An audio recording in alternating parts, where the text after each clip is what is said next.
Hi, everybody. Welcome to the first episode of Elissa's self-guided self-discovery journey. I am Elissa Shocker, and this is Gizmo. Oh, there he is. Say hi, Gizmo.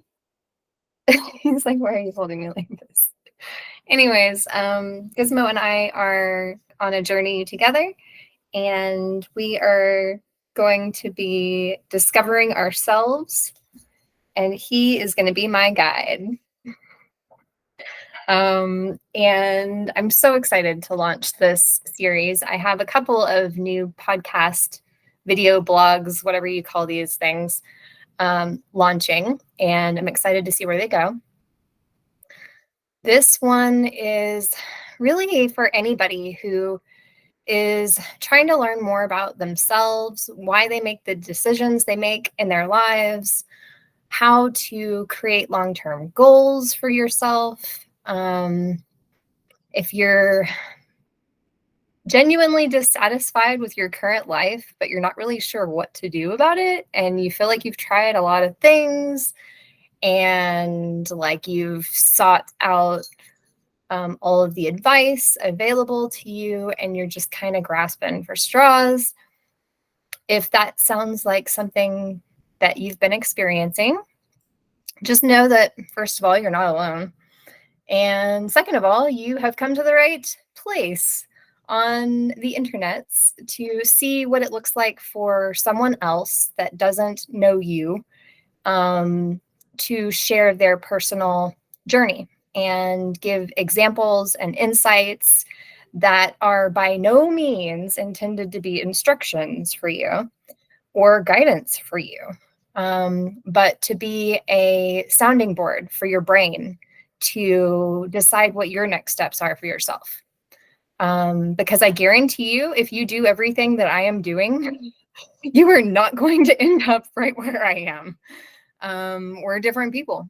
But you being able to see inside my inner thoughts and inner decision-making process and personal growth and spiritual growth and professional growth and relational growth, you'll see that it's all interconnected in ways that you may have never imagined. And that will help your brain see your world in a different way than it's ever been able to. And then all of a sudden, you will have some inspirations and insights that were there all along. You just weren't able to see them. And nobody could have told you for a variety of reasons. So I wish that I had come across something like this previously, which is why I'm making it. I also have a tendency to stay inside my own head and not get out and create in the ways that I think I am. And so these video blogs are going to keep me honest and give me an opportunity to really congeal a lot of the ideas and insights that I have swimming around inside of me that I may not even be aware of necessarily. And this will be an opportunity for a lot of those to come out, for me to be able to learn from myself, as well as potentially inspire insights in your life as well. So one of the first things that I wanted to do to get this kicked off is to talk about what you need to start your own self-guided self-discovery journey.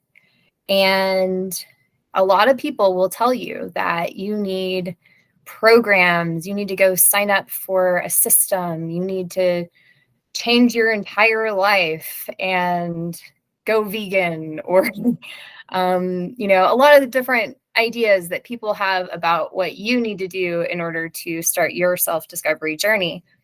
And the reality is that self-discovery and business have collided in a really unfortunate way. And a lot of that is just bad marketing. And I am going to help you sort through some of that bad marketing by just laying a ground rule of, in order to have a successful self-guided self-discovery journey, You cannot do it alone. So as smart as you think you are not smart enough to outsmart your smartness in yourself, which is the obstacle. And the other reality is you don't have to spend any money on it. You do need other people to help you with this, but you don't have to pay them. In fact, if they're telling you that you have to pay them, then you need to really decide why it is that you need to pay them. You might. Maybe they have insight to ancient wisdom that is going to make all the difference in your life. And, this is how they provide for their families. And if it is uniquely a match for what you need in your life as your next step for your personal discovery journey, then you get to hire them as a service that meets a particular need, but not because they're telling you that you're lost and you need them to show you the way of your own life. Because all you're doing by agreeing to that is giving away your own personal power. And the last thing that you want to do as the first step on your personal self-guided self-discovery journey is to give away all of your personal power. That's how you join a cult. So don't do it. Go slow. Acknowledge that this process is going to take some time. And even though it feels like you don't have all of the information inside of you right now, to learn more about yourself and what it would take in order for you to live a quote unquote successful life for you and your particular personality, life, genetics, et cetera, et cetera, et cetera. That's all you need to know. So first of all, you don't need someone to tell you how to do it. But you also do need people to help you along the way. And you have to figure out who those people are that you need help from along the way. And you need to understand that you are going to make some mistakes. You're going to make a lot of mistakes in this process, and you're supposed to.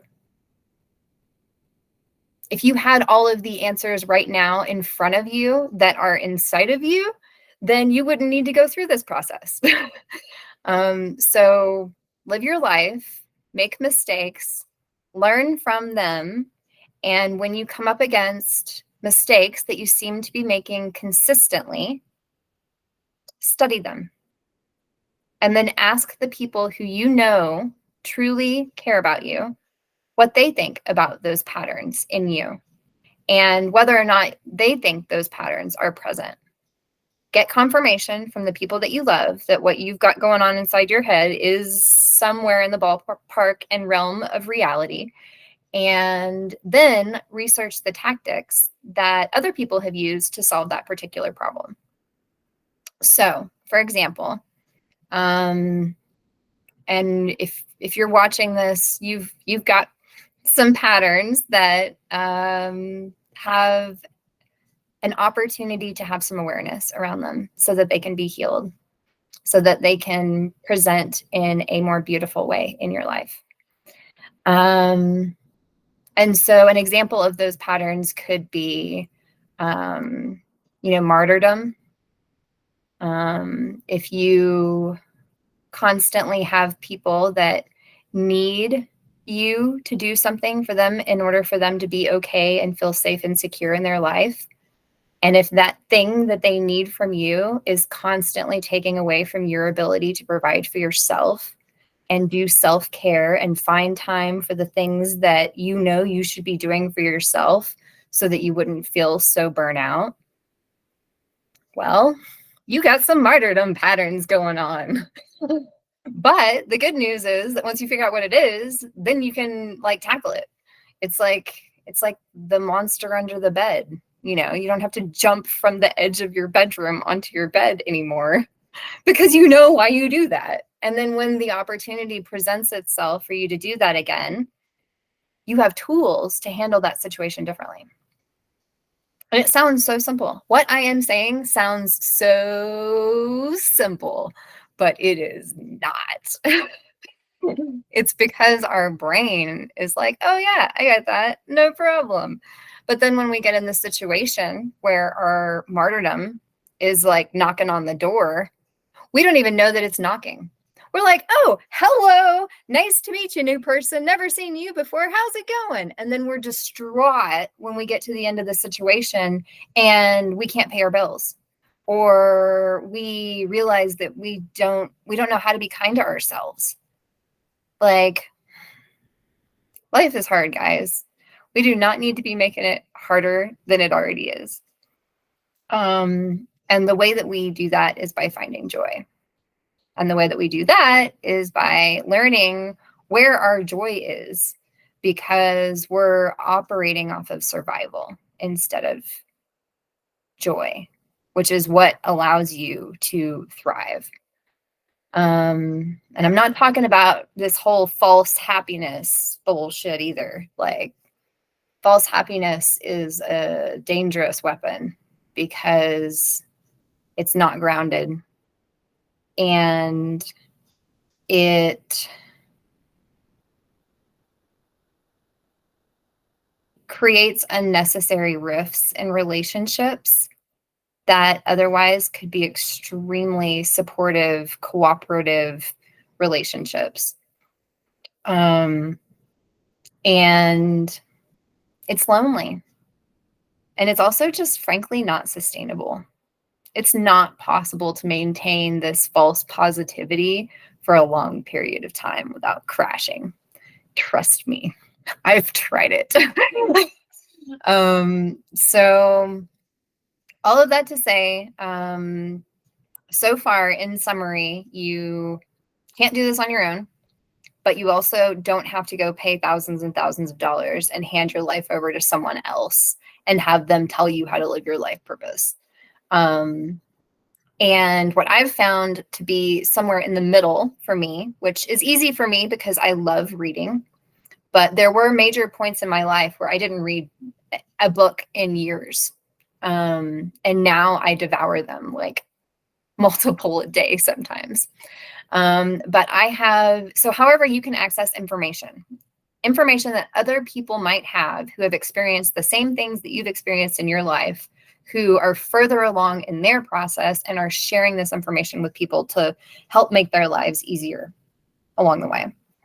And there's a ton of free content out there, and you have to decide which advice resonates with you. And what I mean by that is, when you hear that advice, does it ring true for you? And be like, oh yeah, that lines up with everything that I understand about life so far. Even knowing that you may not understand everything correctly about life so far, you need to have that confidence going through the process, knowing that what you're learning about yourself is continuing to build upon what you already know. And don't worry, later down the road, you can let go of stuff that isn't true once you have better tools to deal with that when you get there. So whether it's through audiobooks, which most of these self-help or professional development or personal development, all of those categories mean the same thing. However you can access that. So audiobooks through the library are free. Like, a lot of them will let you rent like up to $20 a month. And so if you don't like reading, like physically reading, but you can listen to books in the car, do that. If audiobooks and books are just not your thing, maybe there are podcasts out there, radio stations. Get in the zone of listening to other people's thoughts that you respect. If everybody that you're looking at, you're giving them advice, then that's a problem. You need to be putting yourself in rooms where you're the one who doesn't have the advice and you're learning from other people. So whether that's physically in a room, listening to an audiobook, whatever that looks like, joining a book club and talking about books with other people, not even reading the book and just sitting in the room and being like, hey guys, I don't read, but this is what I need for my self-development. Can I join you? And they will say yes, and they will support you. And you might even end up reading at the end. Who knows? It's not important. The important part is that you're doing what you need to do as your next step in your self-discovery process. So here are a couple of books that I've used along the way in my process that have worked great for me, that resonate with me. And when people ask me for my advice, I tell them about these books. And So I'm going to tell you a little bit about them, see if they spark any inspiration for you.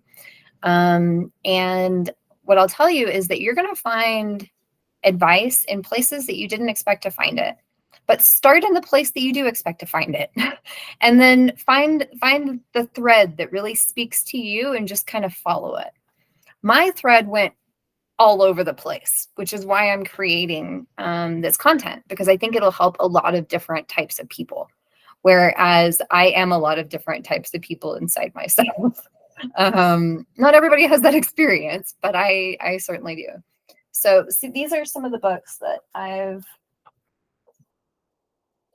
latched onto over the years. When I was in corporate doing fundraising, I really had to change my mindset, because although I had grown up in the church and also been a young philosopher myself and debater in high school and college, I still didn't understand society at all.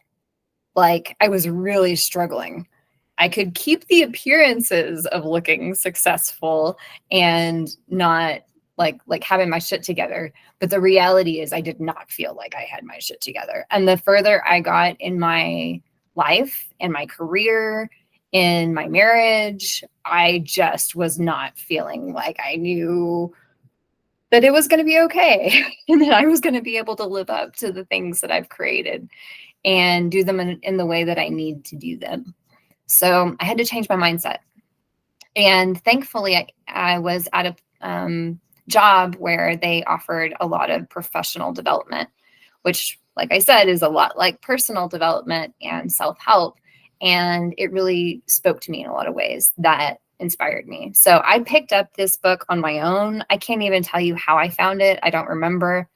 I'm a big thrift shopper because I've been poor most of my life. And I've found that, like, the way to get through when you start over a million times with nothing is thrift shopping. And it's been really empowering for me. So I always go to the book section and see if anything speaks to me. I also have a love of books. They're like people for me. But I have a different relationship with people than most people. So you'll learn that about me. Anyways,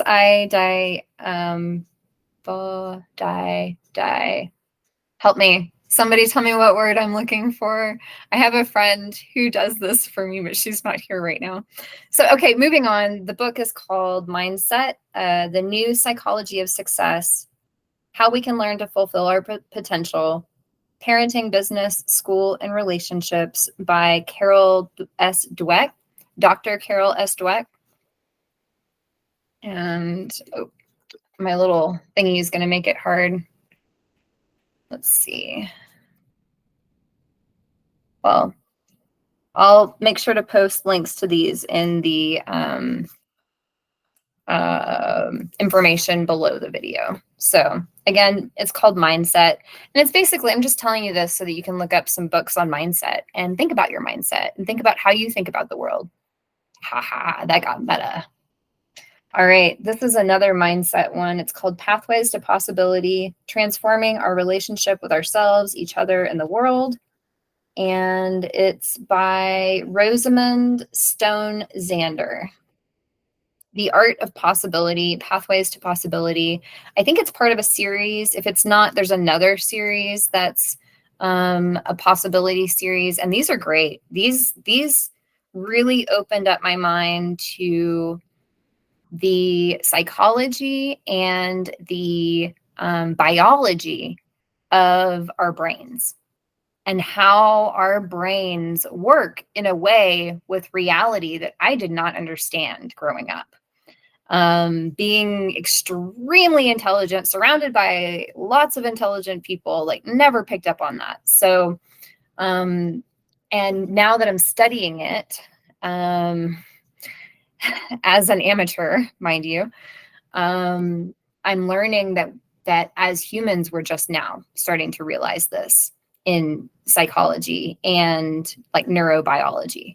So the reality is that your brain actually changes its physical matter construction based on your experiences in the outside world and what you choose to believe. Yeah. So there's a bunch of books on that. And then there's this one that really changed my whole world. There's a part of self-discovery that is called differentiation. That is when we really learn how to recognize our own talents and gifts, the things that we can do really well, but we don't know why. And some of us take like a bajillion personality tests and what's your spirit animal and what's your like all of these things just so we can have a lens into our inner lives and the parts of us that we can't see ourselves, that we have to see reflected through other people. And sometimes they are parts that we could see within ourselves. We just don't even know how to look within ourselves to find them. And we don't know what activities to do in the outside world to help them come out of us so that we can see what they are. So one of the ones that I really enjoyed learning about and that I've recommended to probably thousands of people by now. I've been on this journey for a while, and this is one of the ones that I really latched onto. So at the time, like things like astrology and like palm reading and a lot of the ways that people can tell you things about yourself in an esoteric way did not resonate with me. And I will always have a very healthy dose of skepticism for things that can't be proven. But I also don't reject them simply because they can't be proven. I have to find that they're true for myself based on my personal experiences, the things that I know to be true, my gifts, my insights, and my perspective. So there aren't that many really great tools out there that are inexpensive that can tell you these things about yourself without sending you off on an ungrounded journey of self-discovery that nobody understands, yada, yada, yada, yada. And granted, nobody will understand this. So don't have any illusions about feeling like this is going to be a smooth process for anyone. Nobody's special in this world when it comes to self-discovery. And so I do think that this is like some really juicy wisdom. So they do teach this at a ton of the corporate offices, but they don't teach it in a way that conveys how much it could actually change your life, in my opinion. So if you've heard about this before and you're like, oh yeah, I did that, give it a second try. Like now that you're in charge of your own self-discovery journey and you're not just sitting in a talk or doing an exercise with a team that you don't like try it.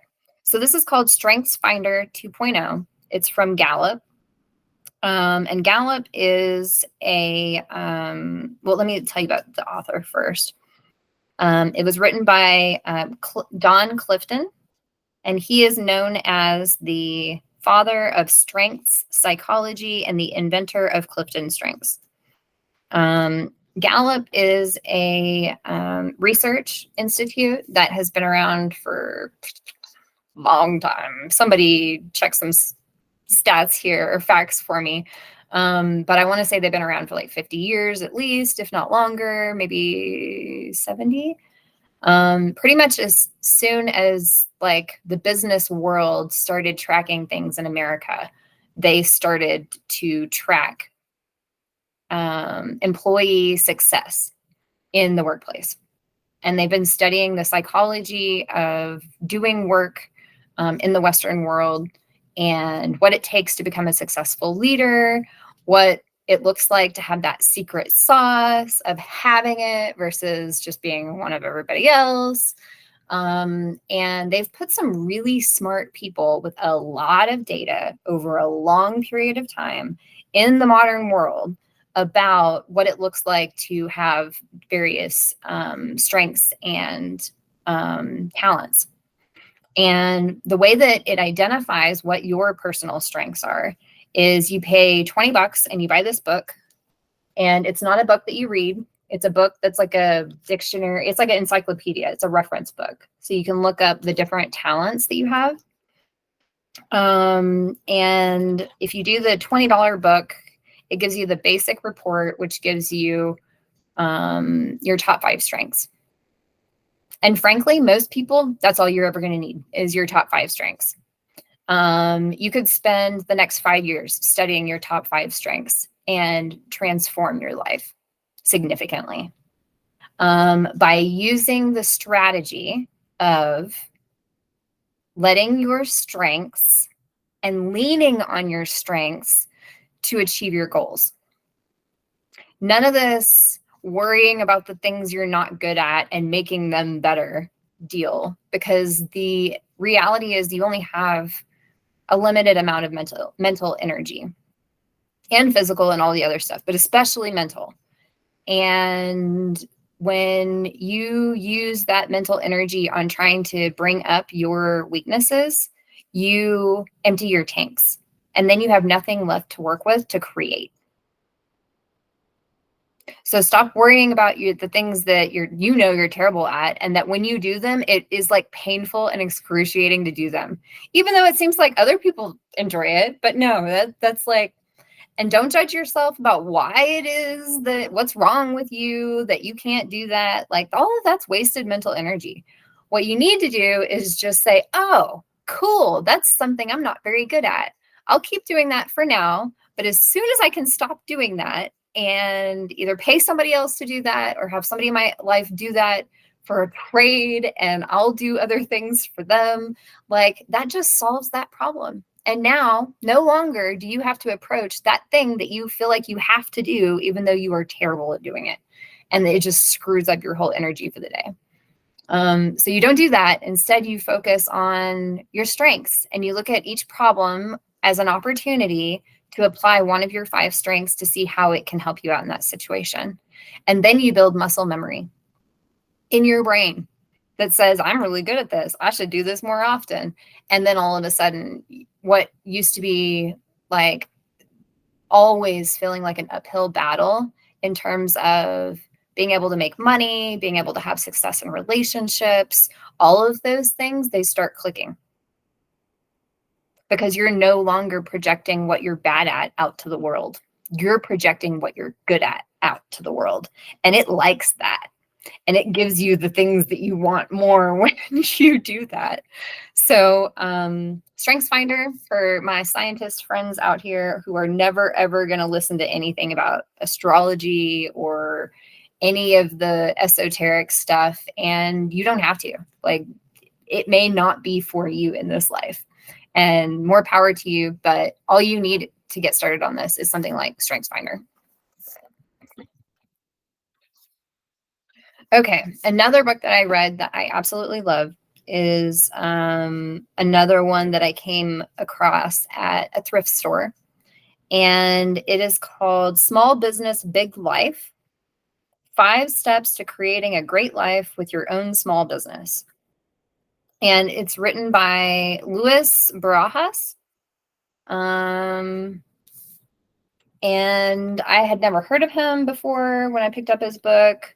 I picked it up as part of like 25 other business books that I bought when I was starting businesses after I quit my majorly successful fundraising and communications career at Red Cross, and knew I just had to go out on my own and do something. I had just hit that point in my life that I needed to be my own boss. And I needed to have room and create more space in my life and time for my family and my own self-discovery process. So that was the biggest upheaval in the beginning, was quitting my job and taking on other jobs that just didn't require that level of mental energy for a while for me to figure out what my next steps were. And that was not easy. This is not an easy process, but it has been exceptionally rewarding so far. And I still have a long way to go. So that business book was really great because it taught me about the connection between my self-worth as a business owner and my ability to generate profits as a business and my ability to create work-life balance as a business owner. And there are some real truths in that book. And he talks about it in ways that I haven't read in other books. And he doesn't tell you how to do it. He just kind of tells you what his experience was. And that was really helpful for me to hear how somebody who is now an extremely successful financial healer, honestly, in my opinion, out in the world, and to know what the early steps look like for him. And so that was a really empowering story. And so anytime you can ask other people's stories that you know are doing something like what you're doing, that also creates context that is not already inside your brain, that your brain thinks it has, but it doesn't. And so regardless of whether or not you're starting a business is the same thing as running your life, running your business, running your business, running your life. These are not two separate things. These are the same things. And once you start to learn that, it makes it easier to make decisions about the business that don't harm your family. And that's the secret, is making sure that your decisions are all aligned with your goals, that are all aligned with each other, instead of feeling like you're having to war against yourself, inside yourself, in the worlds that you created. And the way that people do business and the way that people teach business and the way that all of these videos and all this content and all these curriculums and programs are being generated, you have to constantly ask yourself, is the person giving me this advice living a life that I want to live? Are they stressed out? Are they going to the hospital for heart attacks? Like, these things matter. Like, you may not have the same genetics as them, but you're going into the same life journey as them. And you need to figure out which ones of those are, things that you need to watch out for it as part of your process. And so I love learning from other people that have gone through it. Like I said, even if you are not starting your own business, go read some books about starting businesses, because it will help inform you about how you're running your life as a business. And it'll help you think about resources in your life differently, because everybody should be living a sustainable life in order for them to feel safe and secure. Because when you always know that you have resources meeting your needs, it's easier to feel safe and secure and not feel like you have to steal from Paul to pay Job. Nope. So here's another warning. Another reason why I never thought I would do something like this. I have a problem with colloquialisms. I cannot seem to say colloquialisms the way that they are meant to be said. I see them in my head as like something, and it has a shape of something, and then I try to describe the shape, and the word that I come up with may or may not actually be the word that's part of that colloquialism. So things like, like the hair of the dog, and, I'm terrible at this. I just need to stop. You'll see in more videos. It's something that my loved ones chuckle at, and we just giggle because I come up with the most strange phrases that really don't make sense, because oftentimes colloquialisms don't make sense unless you're from that culture. And so when I'm making up my own cultural colloquialisms, nobody else knows what I'm talking about. You're welcome for that. All right, 2 more books. We're almost there. One book here is another one that I picked up at a thrift store. And this is a recent book that, I'll go ahead and do this one now. That really intrigued me.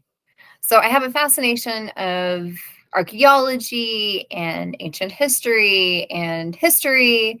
I can't remember any of it, so don't ask me detailed questions about dates, please. But I'm fascinated by it. I love to just sit and listen and hear about people from previous times and think about what it must have been like and what they must have known and how their lives must have been. And I can like go down that road forever. But if I need to tell you the name of an actual person from then, I might have problems. So anyways, this book is about storytelling for history, which really speaks to me a lot because a lot of the stories that we have as humans were spoken before we had the written word. And when they weren't spoken at that time, they were drawn. And I also am obsessed with artists and empowering artists and enjoying art and consuming art. And I struggle to create art myself. It's something that I will be doing more of and growing that arm, but it is a fascination of mine simply because I haven't in my life yet felt like I was at the point that I could consider myself an artist. Everybody's an artist. We'll tackle that whole nother thing another day. But the point is that this book is about tapestries. And it is like an older looking book. It's got some cool art on it. And really what it is it's an art book that is describing a tapestry. Somebody took pictures of a tapestry, which is a cloth that's hung up with images that tells a story, and it goes from left to right. And this looks like they were going across maybe King Harold. I haven't actually read the description of all of the books, but the point is that they're telling stories through art, and you can't see that either. I might have to rework this whole background thing. But anyways, the tapestry tells the story. And the beginning of this book really sparked something for me when I read it. So I went ahead and picked it up. And I'll read just the very beginning part to you. It says, to call the Bayeux tapestry by any other name would be a piece of unpardonable pedantry, though in the narrower sense which the word has acquired, it is no tapestry at all, the design being embroidered upon the material and not woven into it. I'm going to say that one more time. Though in the narrower sense with the word which the word has acquired, it is no tapestry at all, the design being embroidered on the material and not woven into it. And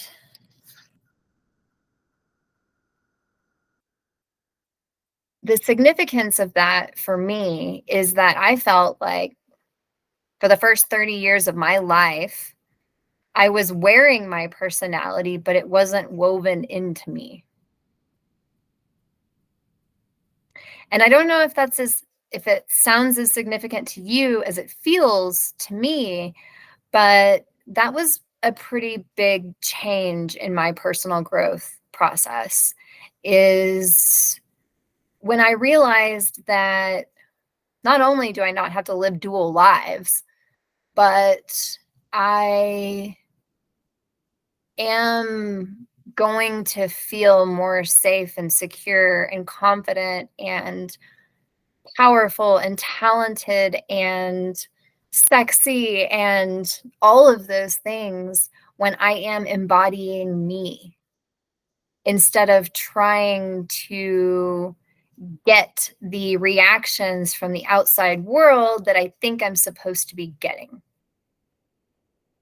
by wearing that tapestry, by wearing those masks, by not just being exactly who I am in every room, even though that may not be received very well.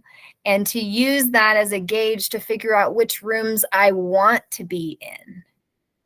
and to continue to find rooms that are more aligned with who I am and how much I am me right now. So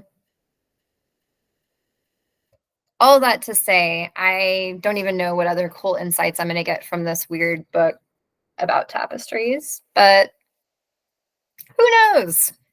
Who knows what your books will look like? Okay, so one last book, and this is significant because it has really quickened my self-discovery process. It's been a long, slow journey up until the last 6 months or so. And all of a sudden, in the last 6 months, I have had an accelerated experience. Now, I'm not telling you that you will have an accelerated experience. I don't know that.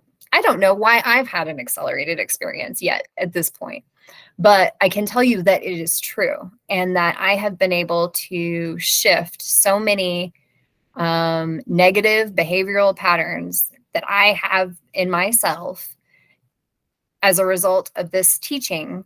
And I've discovered other teachings that have continually accelerated that process since then as a part of this. So the system that I'm talking about is a weird one. And it's not something that I was looking for, but it landed in my lap. And the more I learn about it, the more things ring true for me. And so I've done some self-discovery. I've talked to some other folks who have been studying it for longer than me. I have created some contacts in this area so that I can get access to more information along the way. And I'm incorporating it into my own self-discovery process. And it is called Human Design. There's a lot of materials out there about it. It's not necessarily owned by any one person anymore. But currently I've been following the Karen Curry Parker crowd, which is following what they're calling quantum human design. But not really, because I don't really join anything. I'm basically just looking at it all and learning from it and taking from it what I want to learn as part of my discovery journey myself. So there's a couple of books that I've read. I would recommend anything written, and I'm saying I would absolutely recommend anything written by Robin Wynn. Robin was one of the people that popped up early on this journey for me. She was recommended to me by a friend. We had a fabulous interview, and this woman has some incredible insights about especially business and how you can work with clients in a way that will really transform your experiences and theirs. So all of her books that I've received or that I've read were online.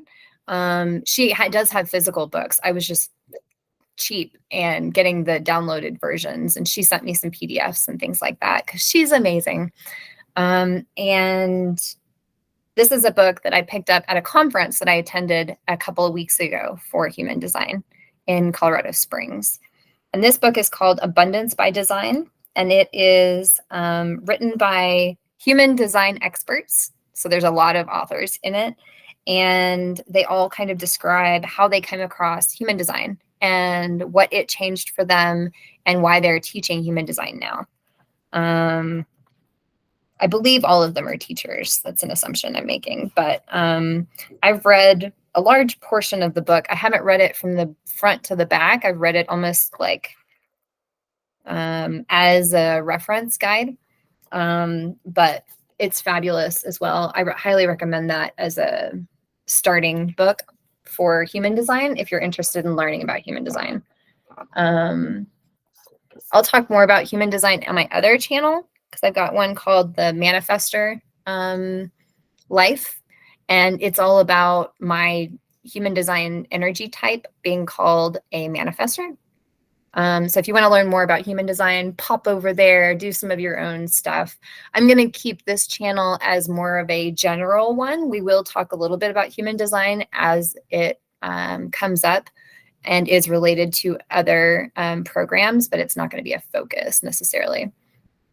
And there's another system that I learned about recently too that I just want to throw out there and see if I can help get the word out about it, is called Diamond Approach.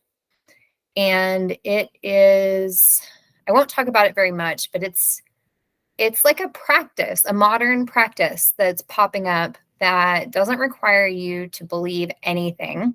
It's not a religion. And it empowers you and gives you a community for you to have some reflection and feedback that's genuine. So instead of like sitting down with your, friends or family and asking them questions, or trying to go through a dialogue yourself of just soundboarding with them, it's hard to find people that you can talk to who won't just immediately give you advice and try to solve all your problems for you. And this group has some philosophy that helps you change your mindset, as well as some practices that help you get grounded in your body and more comfortable speaking your truth, like actual truth, not complaining about the world. So I just want to throw that out there. That's something I looked into recently. I decided that it wasn't for me necessarily, but I got some really beautiful wisdom listening to a lot of the audiobooks by the founder of the Diamond Approach, Hamid Ahmed. And also his pen name is A.H. Almas. Hamid Almas. I hope I got that right. Sorry, Hamid. But he's like Yoda. I love listening to him. And he has a couple of audiobooks out there that just really speak to my soul. He also has a talk with Dr. Daniel Siegel, who is a psychiatrist out of LA.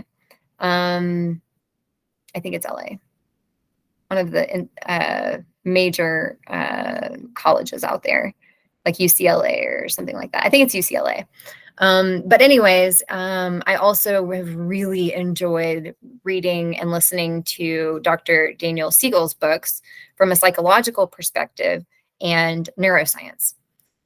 He has a book, which I don't have physically because I only listen to it on audio, but I've listened to it a few times on audio, and I highly recommend it. It's called The Neurobiology of We. And you don't have to be a scientist to enjoy it, because I am not a scientist, and I thoroughly enjoyed it. It is a little cerebral. So if you get bored easily reading books, maybe not that one as much, but if you're pretty cerebral and you get stuck in your head a lot and you like to think about your own thoughts and why you do the things that you do, this book is going to change your life. Maybe. I don't know. Okay. So I feel like that's a decent amount for now. I'm going to end this first episode by saying welcome. Please share comments, questions. I tend to share insights without stories because of who I am, but I have a million stories and I am not trying to hold back. I just have so much information I want to share. So if I said something and you would like some clarification, or if it would be helpful to hear a story that kind of demonstrates that, please ask me, because it's helpful for me to be pulled back into those experiences that aren't so readily available to me because of my experiences in life. And I like being able to share those experiences that help other people see their lives differently as well. So please ask.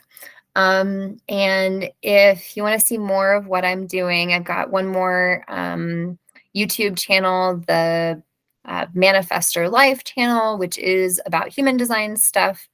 And then I also have some marketing videos coming out about marketing classes that I'll be teaching in my community. So let me know what you think, and I got more coming. Ciao.